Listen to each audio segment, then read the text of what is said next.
आज बेटा हम इसको स्टार्ट कर रहे हैं आपका थर्मोडायनेमिक्स का सेक्शन।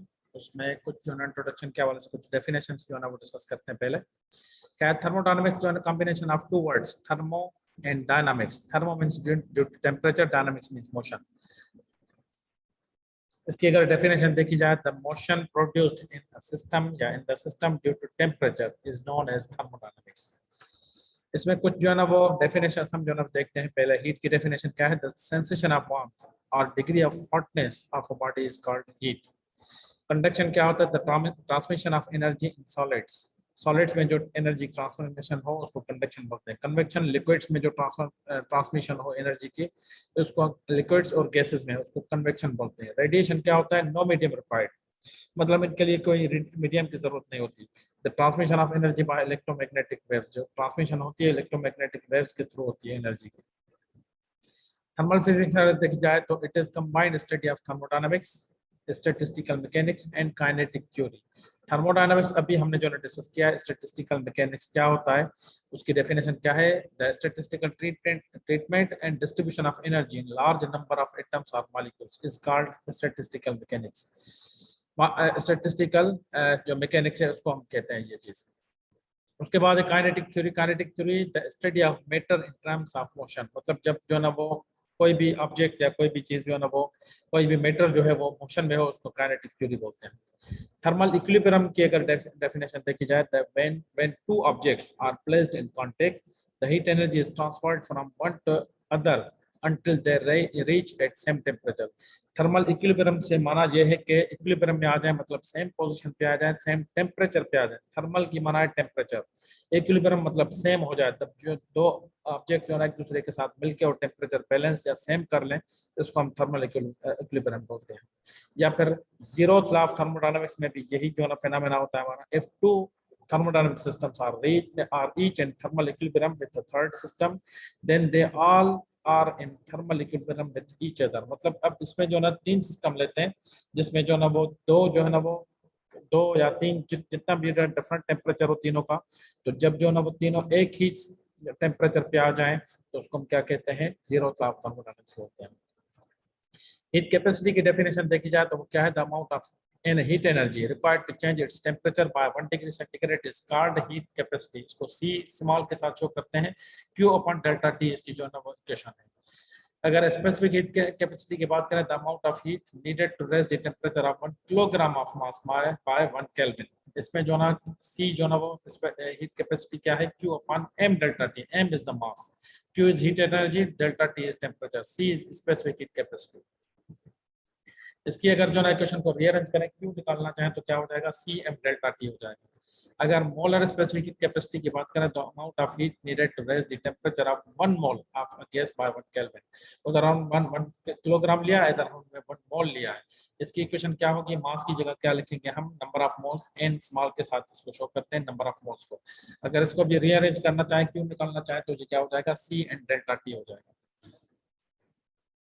अगर मोल की डेफिनेशन देखें, the molecular mass, atomic mass और formula mass of a substance expressed in grams is called mole. Avogadro's number को हम Na के साथ शो करते हैं। n मतलब नंबर, कैपिटल जो लिखा हुआ है, A सबस्क्रिप्ट में जो लिखा हुआ है एवोगैड्रो को शो करता है। एवोगैड्रोस नंबर को शो करते हैं इस तरह Na के साथ। ये क्या चीज होती है, ये जो ने कॉन्सेप्ट दिया था, the actual number of particles in 1 mole of substance is 6.02 into 10⁻23 particles in पर मोल। मतलब एक मोल में कितने जो ना वो पार्टिकल्स हैं, इसने ये कहा था कि 6.02 into 10⁻23 पार्टिकल्स हैं एक मोल में, इसने ये कॉन्सेप्ट दिया था।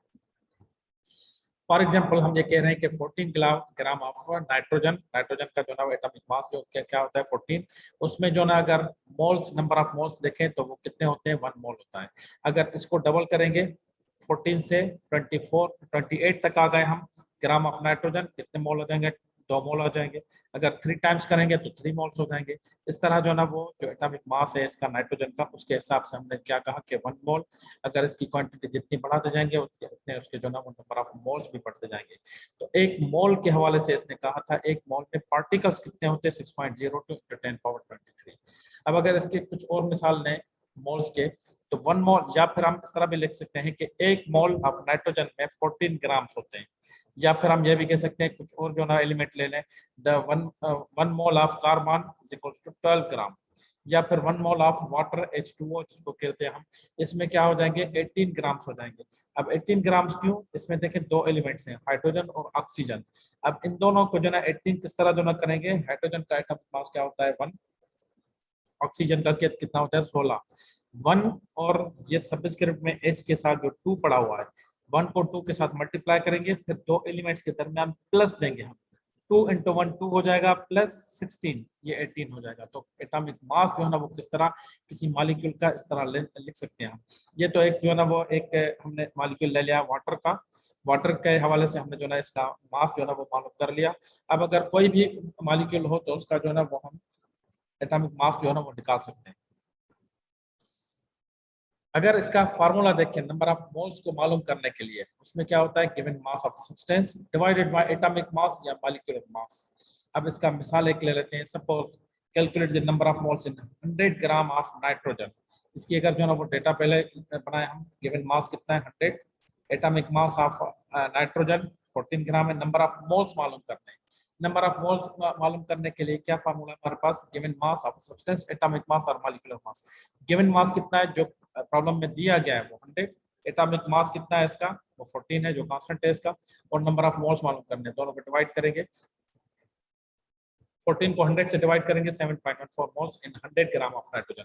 तो नंबर ऑफ मोल्स कितने हैं 7.14 मोल्स है 100 ग्राम ऑफ नाइट्रोजन में। तो नंबर ऑफ मोल्स जो है ना इजीली हम कैलकुलेट कर सकते हैं इस जो है ना फार्मूला से। एक और प्रॉब्लम देखते हैं, calculate the mass in 5 moles of nitrogen. अगर मोल्स गिवन हो तो मास अब पूछ रहा है, तो फार्मूला तो कुछ रीअरेंज करेंगे। नंबर ऑफ मोल्स मिले हुए 5, एटॉमिक मास जो है ना नाइट्रोजन 14, अब मास ऑफ नाइट्रोजन जो है ना पूछ रहा है हमसे, तो अब इसमें जो है ना फार्मूला क्या देंगे हम, number of moles is equals to mass of substance divided by atomic mass और molecular mass. Mass of substance हमसे पूछा है इसने, अब इसमें जो है ना वो रीअरेंज करेंगे इस फार्मूला को, number of moles into atomic mass. Atomic मास कितना मिला हुआ है इसका जो 14 है, इसका नंबर ऑफ मोल कितने मिले हुए हैं 5, 5 को 14 से मल्टीप्लाई करेंगे तो कितना आएगा, मास ऑफ सब्सटेंस कितना आएगा 70 ग्राम आएगा। तो इस तरह कुछ जो है ना इसी फार्मूला में हम कुछ चेंजिंग कर सकते हैं तीनों में से, तीनों चीजों में से, number of moles, mass of substance या एटॉमिक मास, तीनों में से कोई भी चीज जो है ना हमसे पूछे, दो चीजें दे देगा और तीसरी चीज हमसे पूछ सकता है, तो ये फार्मूला हम यूज कर सकते हैं नंबर ऑफ मोल्स के हवाले से। थर्मल एक्सपेंशन जो है नेक्स्ट टॉपिक पे आते हैं हम। If any substance expanded by applying heat on it, that process is known as thermal expansion। मतलब यह है कि किसी भी जो ना वो सब्सटेंस पे हम हीट टेम्परेचर सप्लाई करें और उसमें जो ना वो बढ़ा हुआ है, मतलब वो एक्सपेंड हो, बढ़ जाए, वो उसकी साइज बढ़ जाए, उसको हम क्या कहते हैं thermal expansion. There are 2 types of thermal expansion. Thermal expansion के जो ना 2 टाइप्स हैं, कौन कौन सा, एक लीनियर एक्सपेंशन, दूसरा वॉल्यूम एक्सपेंशन। पहले लीनियर एक्सपेंशन पे आते हैं। लीनियर एक्सपेंशन की माना क्या है, if the expansion produce only in length of an object it is known as linear expansion. मतलब सिर्फ लेंथ में अगर जो ना उसकी मेजरमेंट करें, उसकी एक्सपेंशन को स्टडी करें तो हम लीनियर एक्सपेंशन कहते हैं उसको। फॉर एग्जांपल एक जो ना रॉड लेते हैं, उसकी जो ना वो इनिशियल या ओरिजिनल लेंथ क्या है एल नॉट के साथ शो कर रहा है, उसमें हीट सप्लाई की और उसमें जो चेंज आया उसको हम डेल्टा एल के साथ शो कर रहे हैं, मतलब चेंज ऑफ लेंथ जो है, और टोटल लेंथ एल टी के साथ शो कर रहे हैं, मतलब टी टोटल, एल जो स्टैंड्स फॉर लेंथ, मतलब टोटल लेंथ आप जो ना मालूम करेंगे, जो चेंज आया जो ओरिजिनल थी सब दोनों को मिला के क्या होगी टोटल लेंथ हो जाएगी। अब इसमें एक कॉन्सेप्ट जो ना बोल लेते हैं हम कि change of length is directly proportional to original length. जितनी जो ना ओरिजिनल लेंथ होगी उतने उस हिसाब से ही इसमें चेंज आएगा। इसके साथ साथ हम ये भी कहते हैं कि change of length is directly proportional to जितने अप्लाइड टेम्परेचर, जितना टेम्परेचर जो ना हम इसमें अप्लाई करेंगे उतना इस जो ना रॉड में चेंज आएगा। दोनों तरफ देखें डेल्टा एल है तो दोनों इक्वेशंस को जो ना कंबाइन कर सकते हैं कुछ इस तरह, delta L is directly proportional to L nought और डेल्टा टी। प्रोपोर्शनलिटी की साइन को खत्म करेंगे और इधर एक कांस्टेंट देंगे जिसको हम अल्फा के साथ शो करते हैं, वो क्या, अल्फा, जिसको हम क्या कहते हैं कोफिशिएंट ऑफ लीनियर एक्सपेंशन। अगर linear coefficient of linear expansion के इक्वेशन जो ना वो कैलकुलेट करना चाहें तो एल नॉट और डेल्टा टी को बराबर के लेफ्ट साइड लेके जाएंगे, ये दोनों डिवाइड में आ जाएंगे, तो ये इसको हम क्या कहते हैं अल्फा, मतलब कोफिशिएंट ऑफ लीनियर एक्सपेंशन। अगर इसकी इक्वेशन के मुताबिक इसका जो ना इसकी डेफिनेशन बनाए तो वो इस तरह कुछ बना सकते हैं, coefficient of linear expansion can explain as the change of length per original length through unit Kelvin rise of temperature, it is known as coefficient of linear expansion. जहां तक जो ना वो linear expansion का coefficient हमने जो ना वो मालूम कर लिया, अगर for example फर्दर इसको जो ना वो expand करें इस जो ना इक्वेशन को और फर्दर जो ना इसमें कुछ और जो ना चेंजिंग करें तो कुछ इस तरह कर सकते हैं। डेल्टा एल जो है वो किसके बराबर लिख सकते हैं हम, L T minus L not divided by L nought और डेल्टा टी, ये सेम लिख सकते हैं। डेल्टा एल अगर इस फिगर को देखा जाए, इस फिगर को देखा जाए, ये अगर पार्ट चाहिए हमें जो ब्राउनिश हमने जो ना इधर बनाया हुआ है, अगर ये पार्ट चाहिए तो टोटल में से जो ना ये एल नॉट काट देंगे, बाकी क्या बचेगा, ये हिस्सा बचेगा। तो वही मैंने लिखा है L naught L T minus L not divided by L not delta T. मतलब डेल्टा एल की जो हमने इक्वेशन जो वैल्यू लिखी है एल टी माइनस टोटल में से जो ना एल नॉट ओरिजिनल जो ना वो माइनस कर दिया, बाकी क्या बचेगा, वो डेल्टा एल बचेगा। इसी क्वेश्चन को थोड़ा सा रीअरेंज करते हैं, ये इधर ही पड़ा हो, ये डिवाइड वाला टर्म जो ना वो कोएफिशिएंट ऑफ लीनियर एक्सपेंशन के साथ जो ना वो मल्टीप्लाई कर दिया हमने, alpha L not delta T हो जाएगा। एल नॉट को अगर जो ना बराबर के लेफ्ट राइट साइड लेके जाएं तो ये प्लस का हो जाएगा। एल नॉट अगर जो ना दोनों टर्म्स में से जो ना वो कॉमन निकाल लें तो वो क्या हो जाएगा, L T will be equal to L naught is common, L naught की जगह 1 आ जाएगा plus alpha L naught common निकल गया अल्फा डेल्टा टी। तो टोटल लेंथ के हवाले से भी अगर कोई प्रॉब्लम हो या कहीं पे जो ना ये इक्वेशन यूज करनी पड़ी तो आगे चल के इस चीज को भी यूज कर सकते हैं। उसके बाद हमारे पास volume expansion, if the expansion produce volume of an object it is known as volume expansion. मतलब वॉल्यूम में अब जो ना चेंज आए उसकी स्टडी करें तो हम उसको क्या कहेंगे, वॉल्यूम एक्सपेंशन कहेंगे। वॉल्यूम इस तरह कुछ एक बॉक्स ले रहे हैं, इसमें भी जो है डिपेंड करेगा change of volume is directly proportional to the original volume. Again जो है ना वो change of volume is directly proportional to the temperature, जितना टेम्परेचर हम अप्लाई करेंगे या सप्लाई करेंगे इस जो ना वो इस वॉल्यूम पे उतनी ही चेंज आएगी वॉल्यूम में। दोनों को कंबाइन करेंगे, प्रोपोर्शनलिटी की साइन खत्म करेंगे, इधर जो है कांस्टेंट हमने दिया क्या, बीटा के साथ हमने इसको जो ना वो शो किया, जिसको हम क्या कहते हैं, कोएफिशिएंट ऑफ वॉल्यूम एक्सपेंशन। इसकी अगर इक्वेशन बनाई जाए तो वो क्या हो जाएगा, beta is equals to delta B upon V naught delta T. इसको हम क्या कह रहे हैं, बीटा को क्या कह रहे हैं, कोएफिशिएंट ऑफ वॉल्यूम एक्सपेंशन। इसमें भी अगर उसी तरह जो ना चेंजिंग करना चाहें तो V T minus V naught हो जाएगा। ये क्या हो जाएगा, V T minus V naught is equals to beta V naught delta T हो जाएगा। टोटल वॉल्यूम अगर निकालना चाहे तो V naught plus beta V naught delta T, V naught जो है कॉमन निकालेंगे, उसी तरह V T is equals to we naught 1 plus beta delta T. तो ये जो ना वो टोटल वॉल्यूम के हवाले से भी इक्वेशन बना सकते हैं।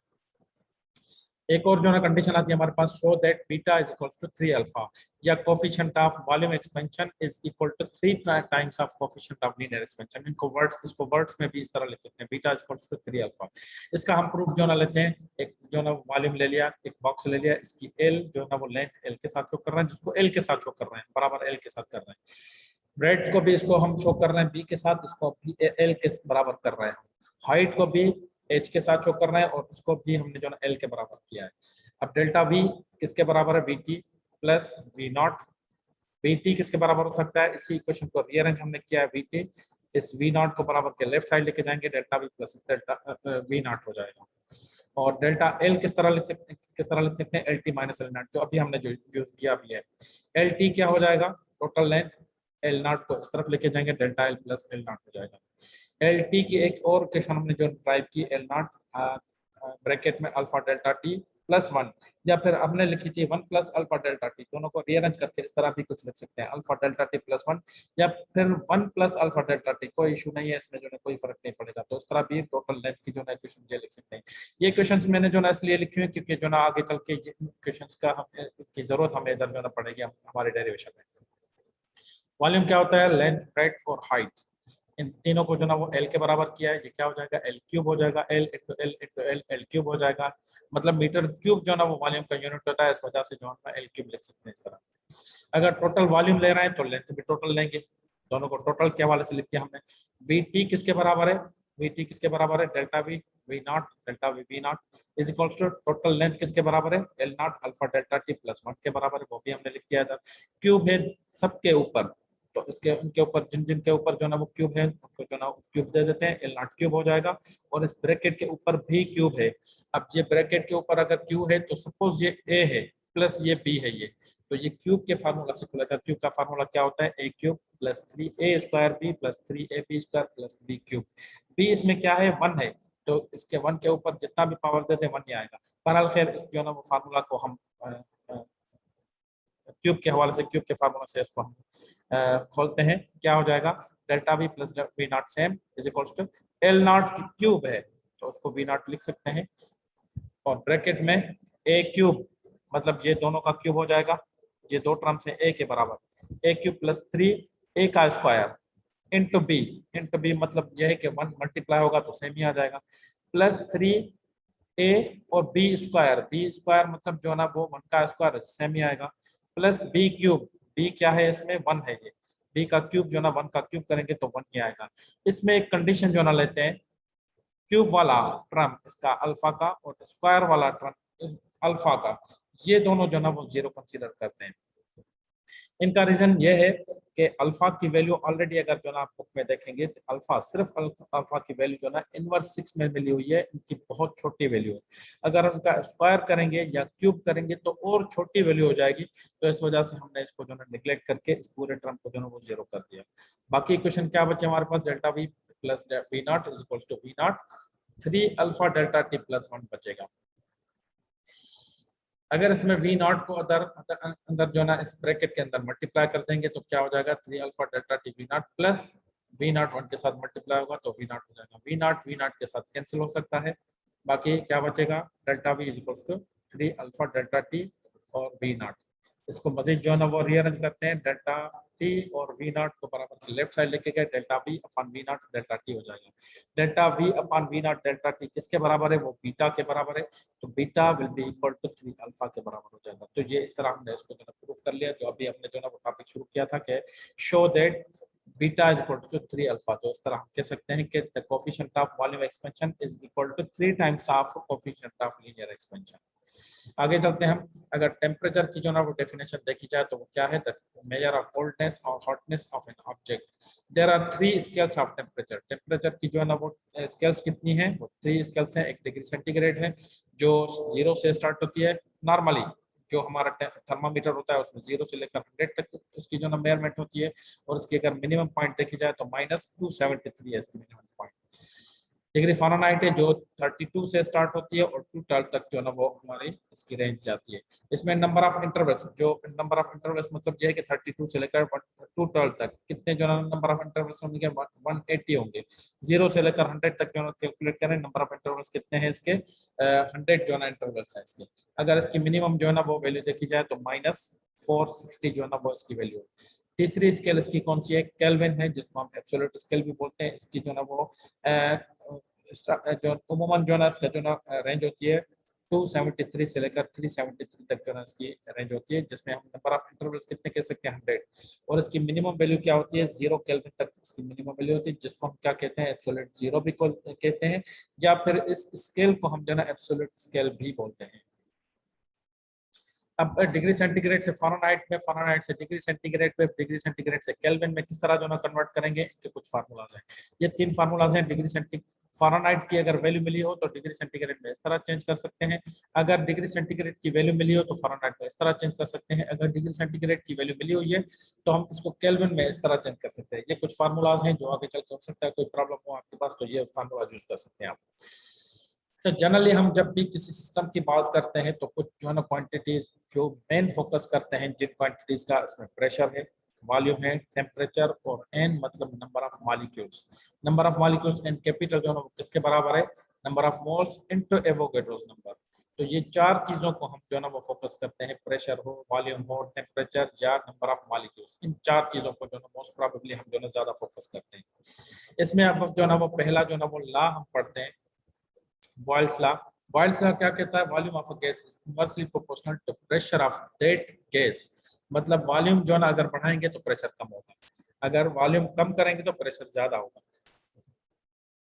Volume is inversely proportional to pressure, temperature और नंबर ऑफ मॉलिक्यूल्स ये दोनों कांस्टेंट होंगे इस सिस्टम के हवाले से। प्रोपोर्शनलिटी की साइन को खत्म करेंगे, कांस्टेंट देंगे तो 1/p हो जाएगा। कांस्टेंट कोई ना कोई कांस्टेंट इसमें देंगे तो P जो है ना वो डिवाइड में बराबर के लेफ्ट साइड लेके जाएंगे, PV इक्वल्स टू कांस्टेंट के बराबर हो जाएगा। मतलब जो भी हो इसमें कांस्टेंट जो भी लिखे इसमें।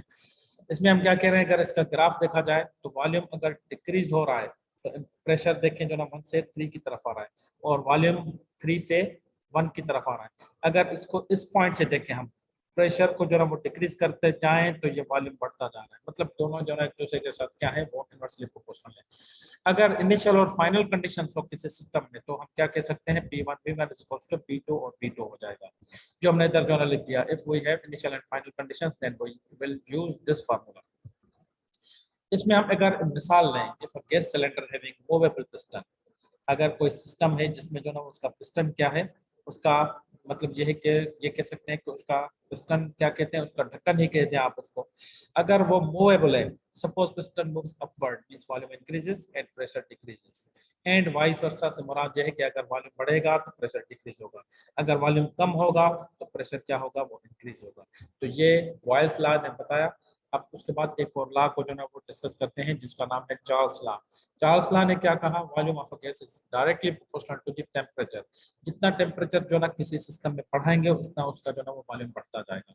अब वॉल्यूम क्या है, डायरेक्टली प्रोपोर्शनल टू टेम्परेचर। इसमें दो और क्वांटिटीज जो बची, प्रेशर और नंबर ऑफ मॉलिक्यूल्स, वो क्या होंगे, वो कांस्टेंट होंगे। इसमें प्रोपोर्शनलिटी साइन को खत्म करते हैं, ये क्या हो जाएगा, कांस्टेंट टी। अगर इसको रीअरेंज करें हम, V अपॉन टी हो जाएगा ये, और इज इक्वल टू कांस्टेंट। अगर इनिशियल और फाइनल कंडीशन है, या फिर पहले इसका ग्राफ देख लें टेम्परेचर और वॉल्यूम के हवाले से, तो टेम्परेचर जैसे बढ़ाएंगे तो वॉल्यूम भी बढ़ रहा है, टेम्परेचर को और बढ़ाया वॉल्यूम और बढ़ गया, अगर जो है टेम्परेचर को मजीद बढ़ा रहे हैं तो वॉल्यूम भी बढ़ जाएगा। मतलब इन दोनों के दरमियान जो है डायरेक्टली प्रोपोर्शनल है, तो इन दोनों के दरमियान जो ग्राफ बनेगा वो स्ट्रेट लाइन जो है ग्राफ बनेगा। अगर इनिशियल और फाइनल कंडीशन है तो V1 upon T1 is equal to V2 upon T2 हो जाएगा। इसमें अगर एक मिसाल लें हम, gas cylinder having movable piston, if we increase temperature then by piston volume will be increased and vice versa, मतलब टेम्परेचर अगर जो है बढ़ाएंगे तो वॉल्यूम बढ़ेगा, अगर टेम्परेचर डिक्रीज करेंगे तो वॉल्यूम भी जो है डिक्रीज हो सकता है इसका। उसके बाद एक एवोगैड्रोस लॉ, एवोगैड्रो ने क्या बताया, equal volume of all gases contains same number of molecules, मतलब n कैपिटल के साथ शो करना है। If pressure and temperature keeping constant, मतलब प्रेशर और टेम्परेचर दोनों क्या होंगे, वो कांस्टेंट होंगे। इसमें हम कह रहे हैं कि for given mass of ideal gas the volume and amount मतलब number of moles of a gas are directly proportional if temperature and pressure are constant। ये जो ब्रैकेट में हमने जो डेफिनेशन लिखी है, ये इसके फार्मूला के मुताबिक जो अभी हम फार्मूला लिखेंगे, हमने क्या कहा है कि volume of a gas, ideal gas, for given mass of ideal gas, ideal gas के हवाले से वॉल्यूम एंड अमाउंट मतलब moles of a gas are directly proportional, मतलब volume and number of moles एक दूसरे के साथ क्या है, डायरेक्टली प्रोपोर्शनल है। प्रोपोर्शनलिटी के साइन को खत्म करेंगे, क्या हो जाएगा, कांस्टेंट, एन जो है ना वो बराबर के जो है ना वो कांस्टेंट के साथ जो है ना वो मल्टीप्लाई इधर लेके जाएंगे, ये डिवाइड में आ जाएगा, V अपॉन n हो जाएगा इज इक्वल्स टू कांस्टेंट। अगर इनिशियल फाइनल कंडीशंस हैं तो V1 upon n1 is equals to V2 upon n2 हो जाएगा। आइडियल गैस इक्वेशन पे आते हैं। अब ये आइडियल गैस इक्वेशन तीनों लॉज की जो है क्या है, कॉम्बिनेशन है। सपोज पहले जो ना वो क्या कहा हमने कि बॉयल्स लॉ क्या है, volume is directly proportional to inversely proportional, volume is inversely proportional to pressure, इसको इक्वेशन नंबर 1 का नाम दे रहे हैं। चार्ल्स लॉ के मुताबिक volume is directly proportional to temperature, इसको इक्वेशन नंबर 2 का नाम दे रहे हैं। एवोगैड्रोस लॉ के मुताबिक volume is directly proportional to number of moles, इसको इक्वेशन नंबर 3 का नाम दे रहे हैं। अब अगर तीनों इक्वेशंस को कंबाइन कर रहे हैं तो क्या होगा, वॉल्यूम एक साइड पे है और बाकी चीजें क्या हैं, T और N जो है ना ऊपर आएगा, डायरेक्टली प्रोपोर्शनल है इन वॉल्यूम जो ना नंबर ऑफ मोल्स और टेम्परेचर के साथ, और इनवर्सली प्रोपोर्शनल है प्रेशर के साथ। अब अगर प्रोपोर्शनलिटी साइन खत्म करेंगे तो क्या होगा, V is equals to R N T upon P हो जाएगा। P अगर डिवाइड में है बराबर के इस तरफ लेके गए तो क्या हो जाएगा, PV is equals to R N T, या फिर इसको ये R क्या है हमारा, आर प्रोपोर्शनलिटी कांस्टेंट है, जिसको हम क्या कहते हैं, यूनिवर्सल गैस कांस्टेंट कहते हैं, जिसकी वैल्यू क्या है 8.314 जूल पर मोल केल्विन। ये आर की वैल्यू है जिसको हम प्रोपोर्शनलिटी कांस्टेंट भी बोलते हैं या यूनिवर्सल गैस कांस्टेंट भी बोलते हैं इसको। इसको थोड़ा सा रीअरेंज अगर करके लिखें तो पीवी इक्वल्स टू एनआरटी हो जाएगा। तो ये पीवी इक्वल्स टू एनआरटी क्या है, हमारी आइडियल गैस इक्वेशन है, इसको हम आइडियल गैस इक्वेशन बोलते हैं। अगर इस इक्वेशन को थोड़ा सा चेंज करके लिखना चाहिए, यहाँ तक जो ना हमारा टॉपिक जो आइडियल गैस इक्वेशन का था ये यहाँ तक पूरा हुआ। अगर इसको हम चेंज करके लिखना चाहें तो कुछ इस तरह लिख सकते हैं, आर की वैल्यू क्या है, आर जो है ना बराबर होता है किसके, आर इज इक्वल्स टू के और एन ए। के क्या है इधर, के बोल्ट्जमैन कांस्टेंट है जिसकी वैल्यू क्या है 1.3 into 10 power minus 23 joule per kelvin, इसको हम क्या कह रहे हैं, बोल्ट्जमैन कांस्टेंट। ये Boltzmann constant into Avogadro's number is equals to R के बराबर है। अगर आर की जगह के एन ए लिखना चाहे तो लिख सकते हैं, क्या हो जाएगा, और एन, एन जो नंबर ऑफ मॉलिक्यूल्स हैं, अभी हमने जो ना वो स्टार्टिंग जब जो ना लास्ट को स्टार्ट कर रहे थे तो उसमें जो ना एन की वैल्यू हमने नंबर ऑफ मॉलिक्यूल्स को क्या कहा है, बराबर number of moles into Avogadro's number. अगर आर की जगह के एन ए लिखना चाहे और इस इक्वेशन से एन स्मॉल की वैल्यू जो ना वो निकाल के और एन अपन एन ए लिखना चाहे, एन की जगह एन अपन एन ए लिखें और आर की जगह के एन ए लिखें, तो क्या इक्वेशन हो जाएगी हमारी, P V same is equals to N की जगह जो ना एन अपन एन ए और आर की जगह के एन ए लिखा है और टी सेम, एन ए के साथ कैंसिल हो जाएगा, बाकी क्या बचेगा हमारे पास, P V is equals to N के टी। तो आइडियल गैस इक्वेशन का एक अल्टरनेट फॉर्म जो ना इस तरह भी लिख सकते हैं, P V is equals to N के टी। आइडियल गैस इक्वेशन इसका क्या है, अल्टरनेट फॉर्म है ये। तो आज के ये इतना, हमने जो ना जहां तक इसको एंड करते हैं।